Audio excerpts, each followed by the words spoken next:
भारत में पिछले कुछ टाइम में 17 बैंक बंद हो चुके हैं, जिनमें से 15 कोऑपरेटिव बैंक्स और 2 कमर्शियल बैंक हैं। इनमें कई छोटे बड़े नाम शामिल हैं। हो सकता है कुछ एक में आप लोगों के खाते भी हो और आप परेशान हो, लेकिन समझ नहीं पा रहे हो कि क्यों ये बैंक बंद हो रहे हैं। तो आज आपको इस बात का जवाब देंगे कि भारत में कोऑपरेटिव बैंक्स के बंद होने का मुख्य कारण क्या है, क्या भारत में कोऑपरेटिव बैंकिंग सेक्टर दबाव में है और भारत में कोऑपरेटिव बैंक्स का भविष्य कैसा रहने वाला है। इस जानकारी के लिए बस आपको हमारे साथ अंत तक बने रहना है। आप देख रहे हैं मनी 9। मेरा नाम है रोहित कौशिक। भारत में कोऑपरेटिव बैंक्स की ताजा स्थिति दबाव में दिखाई देती है, क्योंकि 2024-25 में DICGC ने कुल 17 बैंकों का डी रजिस्ट्रेशन कर दिया है, मतलब उनको रद्द कर दिया है, उनका लाइसेंस कैंसिल कर दिया है। इसमें देश के कई राज्य जैसे आंध्र प्रदेश, महाराष्ट्र, यूपी और तमिलनाडु तक में कोऑपरेटिव बैंक शामिल हैं, जिनको रद्द कर दिया गया है, जिनकी DICGC ने सदस्यता को रद्द किया है।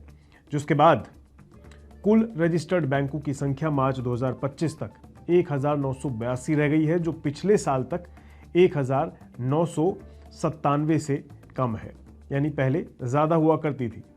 ये गिरावट 2001 के बाद से लगातार जारी है और ऐसी ही गिरावट देखने को मिल रही है। हालांकि कोऑपरेटिव बैंक्स अभी भी भारत के फाइनेंशियल इंक्लूजन में एक अहम भूमिका निभा रहे हैं, क्योंकि कुल रजिस्टर्ड संस्थानों में 93% कोऑपरेटिव बैंक्स ही मौजूद हैं, जिनमें शहरी, जिला और राज्य स्तर में बैंक ये शामिल हैं। लेकिन बड़ा सवाल यह है कि आखिर इनके बंद होने के पीछे कारण क्या है। कारणों पर अगर नजर डालें तो ज्यादातर कोऑपरेटिव बैंक्स वित्तीय संकट और खराब पूंजी की स्थिति के कारण बंद होते हैं। इसके अलावा कुछ कोऑपरेटिव बैंक्स बैंकिंग नियमों का उल्लंघन करते पाए जाते हैं, जिसके चलते RBI उन बैंकों के लाइसेंस को रद्द कर देता है। कई बार कोऑपरेटिव बैंक्स को फर्जीवाड़ा, गलत लोन देने या नीतियों का उल्लंघन करते भी पाया जाता है, जिससे समस्याएं पैदा हो जाती हैं, जैसे कि PMC वाला बैंक कांड। वहीं जब बैंक में लिक्विडिटी संकट बढ़ जाता है, यानी बैंक में नकदी की कमी हो जाती है, ऐसी स्थिति में बैंक जमाकर्ताओं को राशि देना बंद कर देते हैं, जिससे ग्राहकों का भरोसा उस बैंक से उठ जाता है और बैंक के डूबने का खतरा बढ़ जाता है। और जब समय समय पर RBI से नोटिस मिलने के बाद भी सुधार ना करने पर कड़ी कार्रवाई RBI की ओर से फिर की जाती है, और ये सब भी बैंक के क्लोजर का कारण बनती है। इसलिए वित्तीय मजबूती, नियमों का कड़ाई से पालन और पारदर्शिता यानी ट्रांसपेरेंसी का अभाव कोऑपरेटिव बैंकों के क्लोजर का कारण बनते हैं और उनका लाइसेंस RBI द्वारा रद्द कर दिया जाता है। ये कदम जमाकर्ताओं के हित की सुरक्षा और बैंकिंग प्रणाली की स्थिरता को बनाए रखने के लिए काफ़ी ज़रूरी है, इसलिए RBI को ये कड़े फैसले लेने पड़ते हैं। अब आपको कोऑपरेटिव बैंक्स और कमर्शियल बैंक में अंतर भी बता देते हैं। कोऑपरेटिव बैंक्स छोटे शहरों और गाँवों में अपनी सेवाएं देते हैं।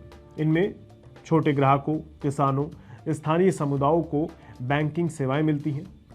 दिल्ली कोऑपरेटिव बैंक इसका एक एग्जाम्पल है। मुंबई कोऑपरेटिव बैंक और भोपाल कोऑपरेटिव बैंक इस तरह के बैंक्स में शामिल है। वहीं अगर कमर्शियल बैंक्स की बात करें तो ये ज़्यादातर बड़े शहरों में मौजूद होते हैं। ये लोगों और व्यवसायों से पैसा जमा करते हैं और फिर उन्हें लोन के रूप में आगे दे देते हैं और फिर अपनी कमाई करते हैं।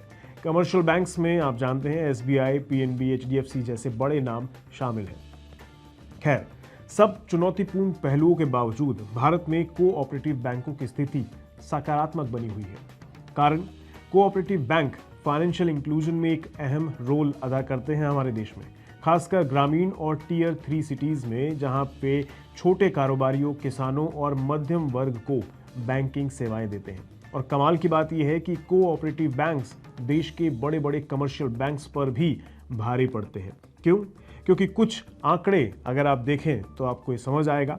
कोऑपरेटिव बैंक्स छोटे जमाकर्ताओं को कमर्शियल बैंक्स की तुलना में ज़्यादा मजबूत सुरक्षा प्रदान करते हैं। जैसे कोऑपरेटिव बैंक्स का इंश्योर्ड डिपॉजिट रेशो 63.1% है, जो कमर्शियल बैंक्स की तुलना में, जो कि 41.5% है, ये काफ़ी कम है कमर्शियल बैंकों का कोऑपरेटिव बैंक के मुकाबले में। इसी तरह कोऑपरेटिव बैंक्स में 98.3% खाते पूरी तरह से बीमा कवरेज में आते हैं, जबकि कमर्शियल बैंक्स में यह आंकड़ा 97.6% है। तो इस लिहाज से कोऑपरेटिव बैंक्स देश में फाइनेंशियल इंक्लूजन में एक अहम भूमिका निभा रहे हैं, लेकिन कुछ अनियमितताओं और गड़बड़ियों के चलते आरबीआई को इन पर सख्त एक्शन लेना पड़ता है ताकि आम लोगों के हितों की रक्षा की जा सके। आपको इस मुद्दे पर क्या कहना है, कमेंट बॉक्स में हमें जरूर बताएं।